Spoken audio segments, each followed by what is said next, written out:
নজর রাখবো পরবর্তী সংবাদে। কিছুক্ষণ আগেই দেখাচ্ছিলাম বোজ্জং স্কুলের ছাত্রীরা গুরুতরভাবে অসুস্থ, হোস্টেল আবাসিকে ছাত্রীদের অসুস্থ হওয়ার ঘটনায় রীতিমতো চাঞ্চল্য, নিয়ে যাওয়া হয় তাদের হাসপাতালে। এই মুহূর্তে দেখছেন ছাত্রীদের মধ্যে কতটা উদ্বেগ, কতটা আতঙ্ক দেখা দিয়েছে। সকলেই ছোটাছুটি শুরু করে দিয়েছে, অভিভাবকরাও রীতিমতো আতঙ্কগ্রস্ত। তবে এখনো হোস্টেল কর্তৃপক্ষের প্রতিক্রিয়া পাওয়া যায়নি। তবে চিকিৎসকরা কি বলছেন, কি থেকে কি কারণে হঠাৎ করে 10 থেকে 12 জন ছাত্রী গুরুতর অসুস্থ হয়ে পড়লো, তাদেরকে হাসপাতালে নিয়ে যাওয়ার পর চিকিৎসকের বক্তব্য কি রয়েছে শুনুন চিকিৎসকের মুখ থেকে। হোস্টেলের মেয়েরা আজকে হঠাৎ করে অসুস্থ হয়ে পড়ে, তো মোস্ট প্রবাবলি কোনো খাদ্য ব্যাপারে অনেক সময় প্রতিক্রিয়া হয় বা বিষক্রিয়া হয়, ফুড পয়জনিং এর মতো। তো নমুনাটা অনেকটা এরকম, কিন্তু তারা এখন স্টেবল আছে। বেশ কিছু ভর্তি হয়েছে আমাদের এখানে, প্রায় 17-18 জনের মতো।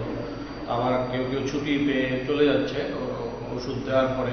অনেক সময় কাউকে আমরা স্যালাইন দিচ্ছি, কাউকে ওমিপ্রোল বা অন্যান্য যে ওষুধগুলো দিতে হয় এগুলো দেওয়ার পর, এবং মানসিকভাবেও ওরা একটু শুরুতে ভয় পেয়ে গিয়েছিল। হোস্টেলে আছে বা বাড়ির বাবা মা থেকে দূরে, তো তারপরে টিচাররা সঙ্গে ছিলেন। তো আমাদের এজিএমসিতে যে ইমার্জেন্সি মেডিসিন আছে তারা শুরু থেকেই একদম সঙ্গে ছিল, এবং পরবর্তীতে আমরাও মানে এখন পর্যন্ত আমরা সঙ্গে আছি। আমাদের এমএস সাহেবও এটা ভিজিট করেছেন, সেই সঙ্গে ডক্টর সঞ্জিত বর্মন ডিএইচএস উনিও এসেছিলেন, সঙ্গে সঙ্গে খবর পেয়ে চলে এসছেন। তো এখন ওরা মোটামুটি আওতার ভিতরেই আছে, আর মানে ভর্তির পরে আর খারাপ হয়নি। মোটামুটি কিসের থেকে হতে পারে? আপনারা তো ডাক্তার গিয়েছিলেন পর্যবেক্ষণ? অনেক সময় আসলে এখন সিজন চেঞ্জিং এর টাইম, তো এখন বর্ষাকাল আসছে, তো বর্ষাকালের সময় খাদ্যবাহিত রোগ ছড়ায়।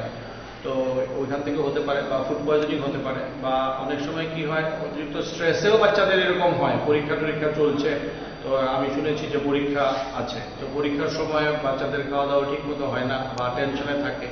তো সব মিলিয়ে স্ট্রেস মিলিয়েও পেট খারাপ হতে পারে, আপসেট হতে পারে। একসাথে এতজনের অনেক সময় এটা হয়। ফুড পয়জনিং এর ব্যাপারটা কি হয়, অনেক সময় খুব অল্প ব্যাকটেরিয়া, খুব অল্প প্রয়োজন হয় মানে খাবার খারাপ করার জন্য।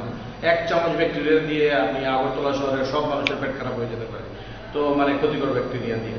তো যার ফলে এটা অসম্ভব নয়। এবং স্কুলে বা হোস্টেলে কি হয়, ওইটা যেটা বললাম, তারা বাড়ি থেকে দূরে থাকে। হ্যাঁ, তো পরীক্ষা টরীক্ষার সময় চাপে একজনের দেখা দেখি আরেকজনেরও অস্বস্তি হতে থাকে, গা গুলাতে পারে, ভয় পেতে পারে, ভয়ে অনেক কিছু হতে পারে। আমার মনে হয় ওষুধের সঙ্গে সঙ্গে রিএসিওরেন্স দেওয়া হচ্ছে। আমাদের এখানে তাৎক্ষণিকভাবে আমাদের হেল্প ডেস্কের লোকরা ছিল, আমাদের ইমার্জেন্সি মেডিসিনের লোকরা ছিলেন, এবং আমাদের সর্বতভাবে আমাদের স্বাস্থ্য দপ্তরের সবাই এখানে উপস্থিত ছিলেন। আমরা নিজেরাও গেছি, বাচ্চাদেরকে দেখেছি। এখন কিরকম রয়েছে বাচ্চারা? তারা আগের চেয়ে অনেক ভালো আছে, কথাবার্তা বলার পরে এসিওরেন্স পাচ্ছে, এবং তারা দে আর নাও ফিলিং বেটার। আপনারা প্রাথমিক ইনভেস্টিগেশন হয় কি, অনেক সময় কি হয়, হোস্টেলে ধরুন খিচুড়ি খাওয়ালো বা ভাত খাওয়ালো, তারা মোস্ট প্রবলি আমি জিজ্ঞেস করেছি তারা ডিম খেয়েছিল। তো ডিম থেকে অনেক সময় ডিম নষ্ট থাকতে পারে, অসম্ভব নয়। এবং ডিমের খুব দ্রুত পেট খারাপ হয়। ডিম যদি একটু দূষিত থাকে তারপরে খাওয়া হয়। আমাদের ফুড সেফটি অফিসার যারা আছেন তারা ওই জায়গাটা ভিজিট করতে গেছেন স্বাস্থ্য দপ্তরের, তারাও খাবারগুলো সংগ্রহ করবেন এবং তার উপরে তারা অবশ্যই ইনকোয়ারি করবেন। Thank you. হোস্টেলের কিছু গার্লস মিড ডে মিল খাওয়ার সম্ভবত অসুস্থ এরকম একটা ইনফরমেশন আসছে। আয়া কি দেখছেন? না, এটা অ্যাম্বুলেন্সে তারা পাঠিয়েছে, বাকি কথা করে কতজন আহত হয়েছে কিছু জানা গেছে?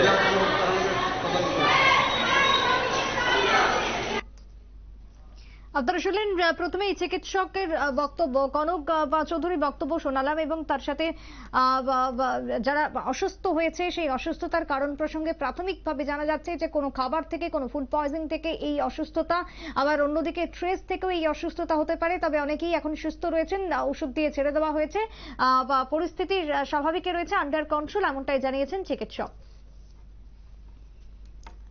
ছোট্ট বিরতির পর ফিরবো, সঙ্গে থাকুন।